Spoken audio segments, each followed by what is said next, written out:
On our bench racing hotline, where we are joined by the driver of the number 17 Toyota Tundra for Red Horse Racing. Timothy Peters joins us. Hey, Timothy, how are you doing tonight? Doing great. How about you guys? Hey, we're doing terrific. You're sitting large, man, sitting on top of the points in the Camping World Truck Series. Got to be feeling pretty good about yourself right now.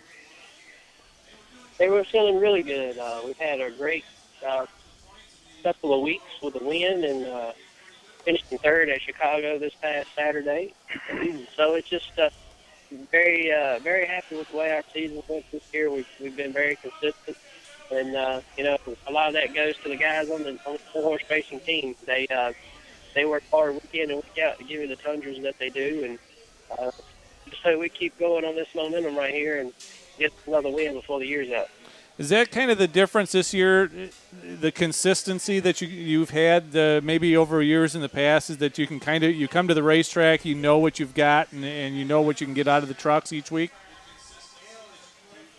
Well, I just look at it is that I try to take mental note on what we did last year, what I did last year, and try to make sure that I do everything right and try not to do all the wrong stuff. And, our trucks are a lot better this year. Toyota Tundras, Bush Hilton's really done a great job just making them better, getting us set up to where I can drive a lot better and be very aggressive with the truck week in and week out. So, really not much stuff that we're doing different this year than last year. Just seems like every time we unload, our trucks are a lot closer, and it makes my job a lot easier.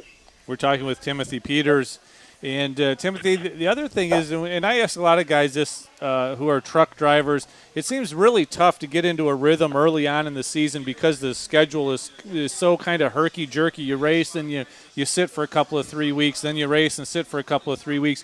Now you're in a stretch where you got some races back-to-back. Does it make it easier for you now to kind of get into a groove? It does. Definitely being spread out, and here we are almost where we are at the end of July, and we've only ran 10 races. And it's, for me as a race car driver, you want to be in the seats all the time, every week. So I'm happy that we're getting on our stretch here, our summer stretch as we call it, and getting 4 in a row, I believe, when we picked back up at Pocono. So but the way it's been so far, you get on a roll, and then you have a week or two off. So it makes you a better person, better driver, better all around when you can stay in the truck every week. Hey, Timothy, one of the things I want to ask you about, Steve and I have been talking throughout the show today because we have a video segment after we come out of every break, and Todd Bodine's been kind of the subject of the videos this week. Todd having started his 200th race in the Camping World Truck Series, and that makes him 200 races in Camping World Trucks, in Nationwide Series, and in Sprint Cup. Steve's kind of blowing that off as if that's like no big deal. Can you imagine starting 200 races in each of those 3 series? What would you think about yourself if you were in that position? I'd feel pretty good about it. I mean, I think that's a cool accomplishment, and yeah. We did a deal at Bristol yesterday promoting the race for the Trucks August 22nd, and he just says I tell my age when I have a stat like that, but I think it's pretty incredible. Yeah.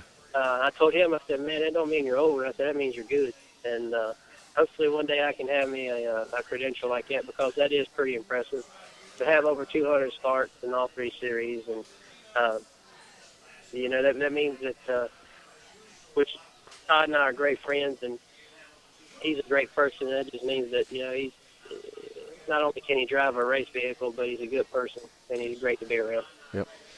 You've been in the truck series for quite a while. You got your first start in the truck series in 2005. 7 years, basically, you've been in there. And I don't want this to sound wrong, but I'll ask it to you anyhow.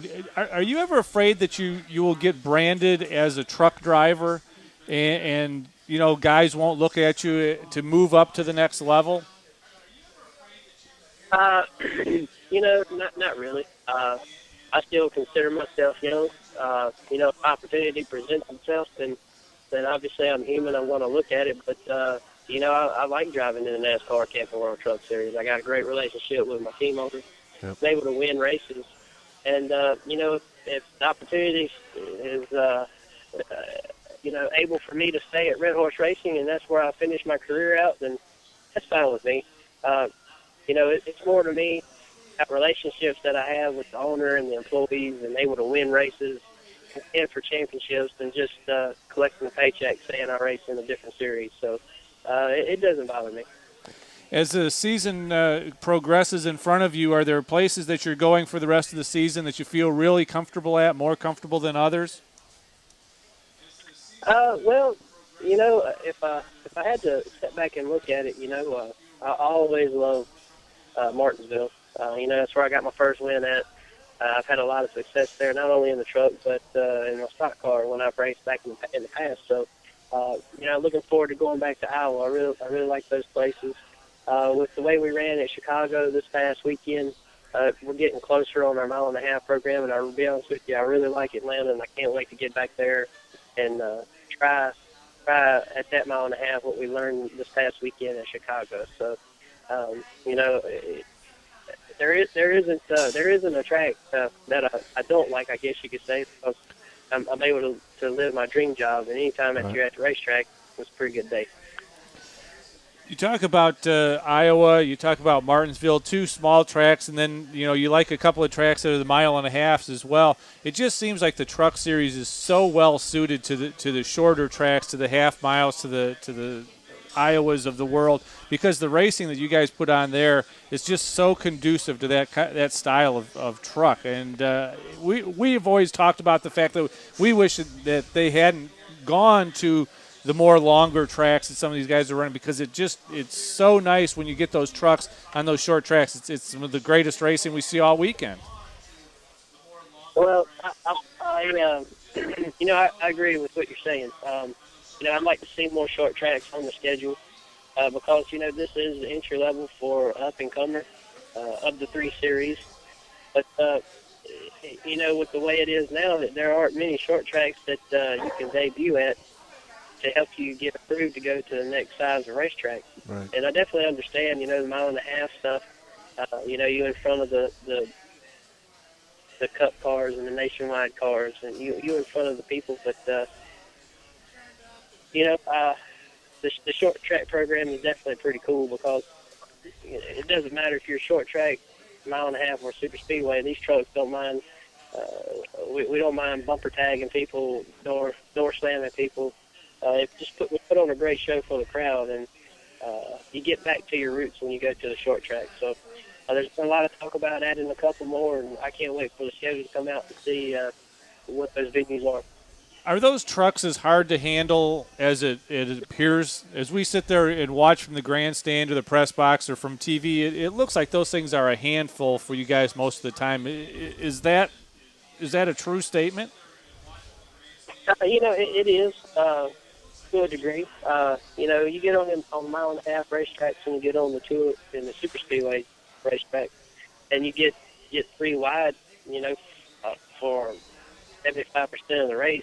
The biggest thing about one of these trucks that I've come to realize is that when you're running in the middle of this 3 wide, the 2 trucks on the outside, on the inside and outside, they're basically driving your truck, so you're kind of at their mercy. So. Definitely, aero plays a big part of it.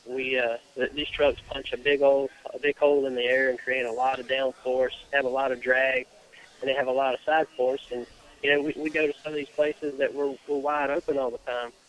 So it makes aero comes into play big time, not only by yourself but with the competitor, and you get positioned the right way on the racetrack, and somebody's passing you. Or if you're trying to make a pass, then you can play that aero game and try to slow them down, and it helps you. And it's just all kinds of aspects across the board that aero-rise with these trucks. And sometimes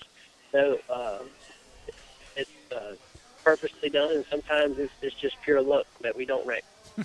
Well, you've been pretty lucky so far. Best of luck to continued success throughout the rest of the year. We'll be watching you go after that championship. You deserve it. All right, guys. Thanks for having me on. Absolutely. Right. Timothy Peters. Peters. Thanks, Timothy. And he drives the number 17 truck for Red Horse Racing.